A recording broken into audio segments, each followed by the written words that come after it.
Hello students. 8 ఏళ్ల పిల్లాడు తన తాతయ్య దగ్గరికి వెళ్ళి, తాతయ్య తాతయ్య నేను పెద్దగా అయ్యాక సక్సెస్ఫుల్ మ్యాన్ అవుతాను అని గర్వంగా చెప్పాడు. తాతయ్య తాతయ్య నాకు కొన్ని టిప్స్ ఇవ్వవా అని అడిగాడు. దానికి తాతయ్య ఏమీ మాట్లాడలేదు.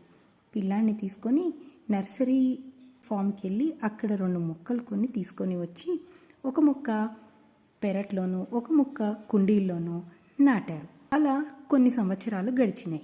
పిల్లాడికి ఇప్పుడు టీనేజర్ అయ్యి, పిల్లాడు తాతయ్యని చూడ్డానికి వచ్చినప్పుడు, తాతయ్య తాతయ్య నేను సక్సెస్ఫుల్ అవ్వాలంటే నిన్ను కొన్ని టిప్స్ అడిగాను, నువ్వేమో నాకేమీ జవాబు చెప్పలేదు అని అన్నాడు. అప్పుడు తాతయ్య ఇంట్లో ఉన్న చెట్టుని, బయట పెరిగే చెట్టుని రెండింటినీ చూపించి ఏది పెద్దదిగా ఉంది అని అడిగాడు.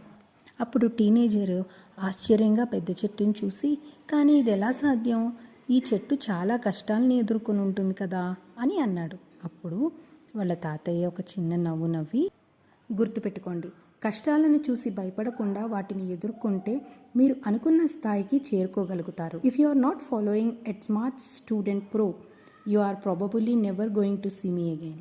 But if you are, congratulations, you are on a journey of continuous growth. All the best.